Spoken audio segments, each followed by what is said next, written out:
Welcome to the Motor City Mama Show. I'm your host, Kara, and today we're heading deep into the heart of Kentucky, into a little town with a big spirit for the Beattyville Bourbon and Moonshine Festival.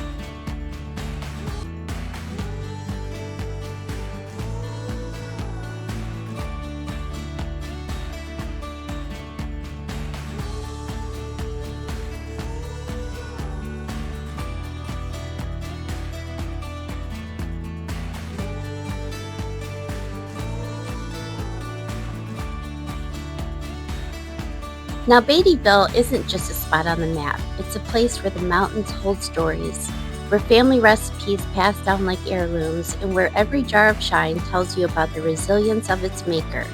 This festival isn't just a weekend event. It's a homecoming, a reunion, a celebration of craft, culture, and kin. As soon as I stepped into town, the air was alive with scents, slow-smoked barbecue, and the unmistakable sweetness of bourbon. Booths lined the streets, each one with its own character. One bartender handed me a blackberry bourbon smash, sweet, tart, and just enough kick to make you smile. A little further down, someone poured a spiked lemonade so refreshing it felt like sunshine in a mason jar. And I have to say that my absolute favorite was the Moonshine root beer float from the Neely Family Distillery. It was amazing.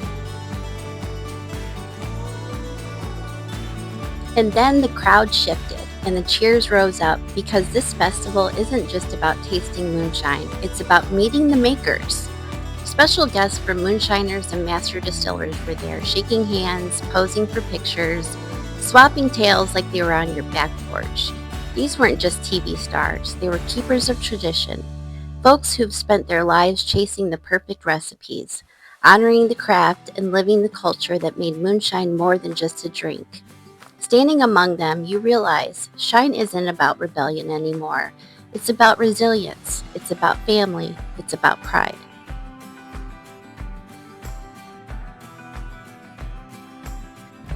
I'm here with Moonshiner Jerry, so I wanted to ask you a couple questions. Sure. So you've been on the show. Is it scary? Like, have you ever been in a situation where you think that you're going to get caught by the law? Absolutely. There's been several times we've had run-ins with the law. And of course, a lot of what we do on the show is it's more of a storyline to part of it, but we got to keep everything as real as we possibly can. Right. So it's a big goal what we try to do. But there's always that chance of looking over your shoulder, just like any moonshiner would do. You got to always stay one step ahead of the law. Absolutely. Oh, we've got a whole bunch of classic cars coming through. I have to give them a second here. All right. I love that. Great. This is great.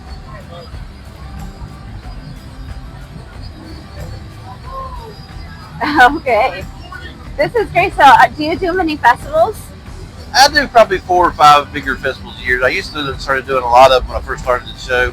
I was going to every little festival that popped up. And it's a lot of work, trying to get everything packed up, carrying around stuff. So I've kind of been more pickier and choosier over the years, But getting out to be able to meet the fans, it must be great to see everybody. I love people. I love getting out with people and doing things, if it wasn't for the fans, we wouldn't really have a show at all, Not a successful show that we've had, So to me, getting out with the people is the most important thing. Mm-hmm. So tell me a little bit about this still here. Michael was telling me a little bit, but give me some details.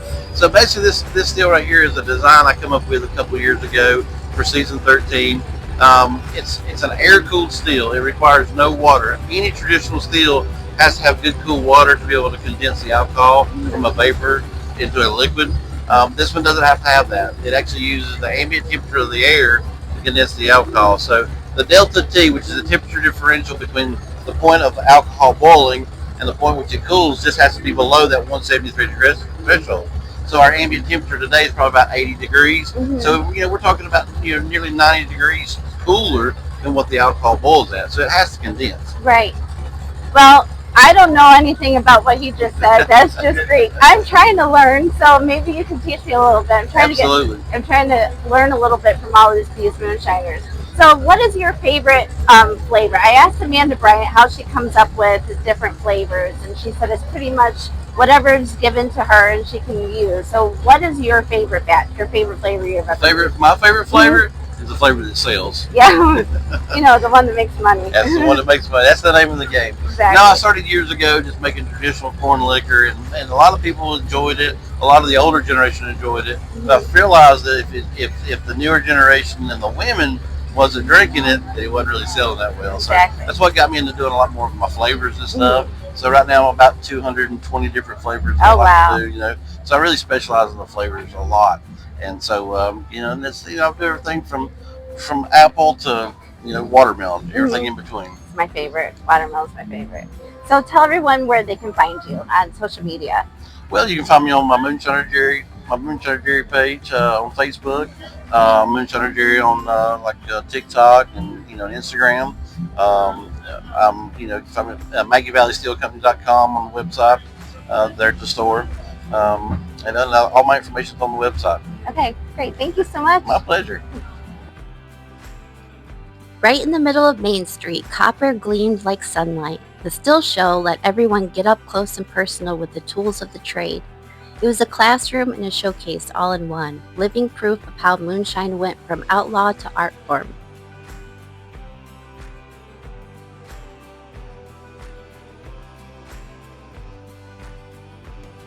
As the afternoon rolled on, the first chords drifted from the stage.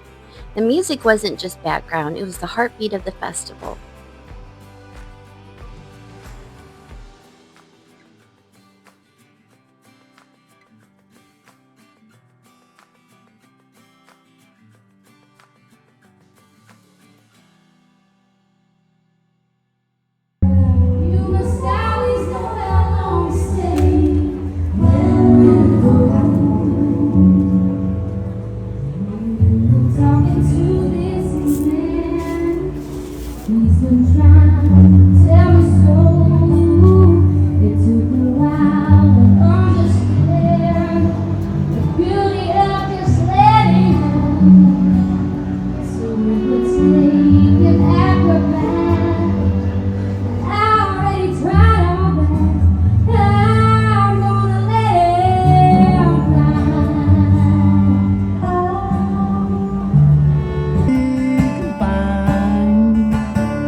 Simple time.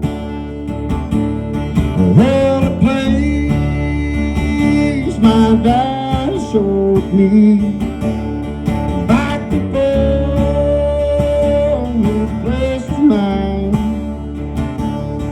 On the blue side of the mountain, the sun, it will shine.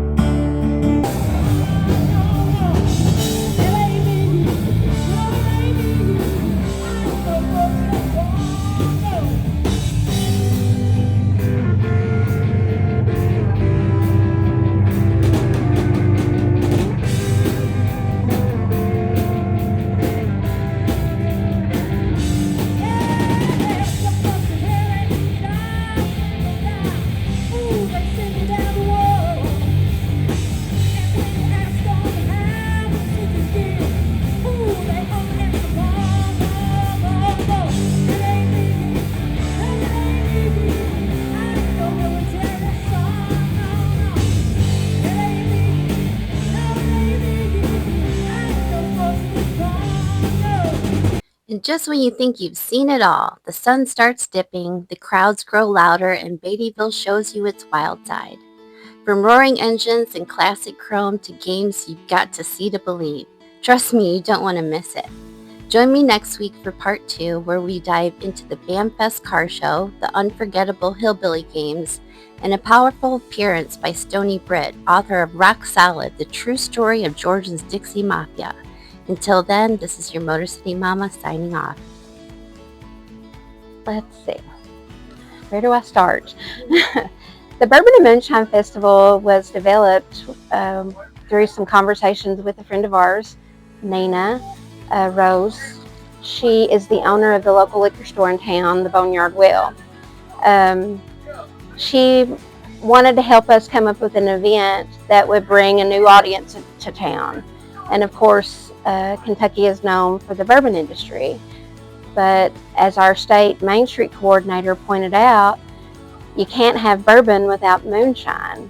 So through those conversations and working with our Tourism Commission and our Main Street Board, we decided to launch a festival called the Bourbon and Moonshine Festival.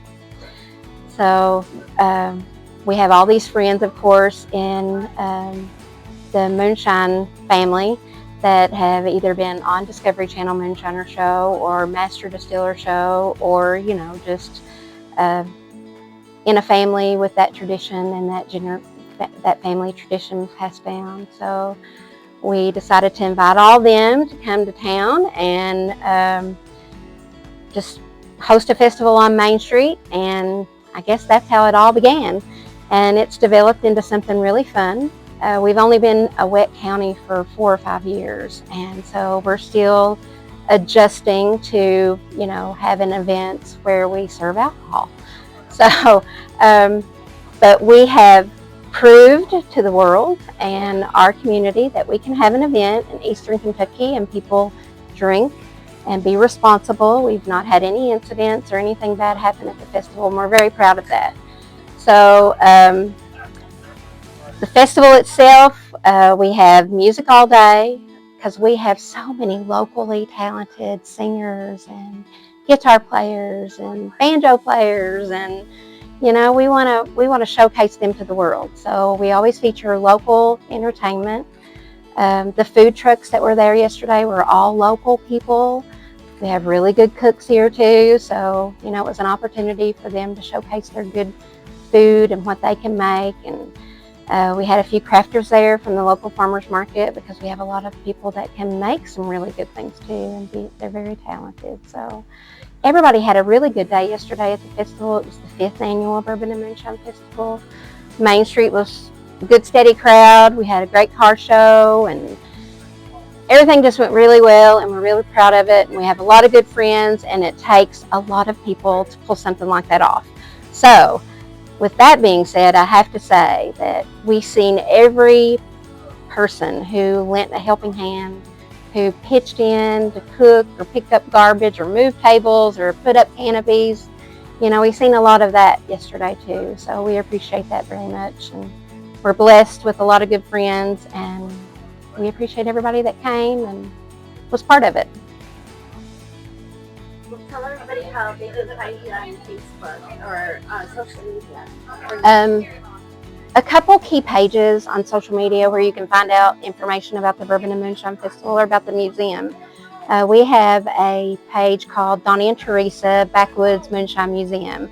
Donnie and I were on season 8 of the Moonshiner Show, and our time on the show was not a long term, but we have made lifelong friends through that TV show, and it's really blessed us through that. You can find us on that page. We have the Beattyville Lee County Tourism Commission Facebook page and Beattyville Main Street. Me and my friend Deidre, we work together. We are quite a team. I lean on her, she leans on me, and we can really count on each other. So every event that we host, pretty much we do it together. We both have boards that we work with too, that are very supportive of us. She's on my Main Street board, I'm on her tourism board. So I have to give a big shout out to her and say that she's a wonderful partner, a wonderful person to work with. And we like to think we're pretty fun, because we've certainly stepped outside our comfort zone to host things that we didn't know if they'd work or not. But since we can count on each other and we just look at each other and say, we'll figure it out and we'll make a way. And we've done some really good things, we feel like. The town square that we hosted the event on last night, Deidre and I wrote the grant for that town square. So we're pretty proud of that too. It's a place for the community to come together and have a good time and have concerts and events and things, and with support of our boards and our city council, and we were able to accomplish that, and we're really proud of that too. I've already been on the phone though this morning asking about shade sales, because we need some shade on that pavilion. The singers yesterday, and that afternoon sun coming right in their face, it was a challenge, so we're going to work on that. Well, thank you so much. You're welcome.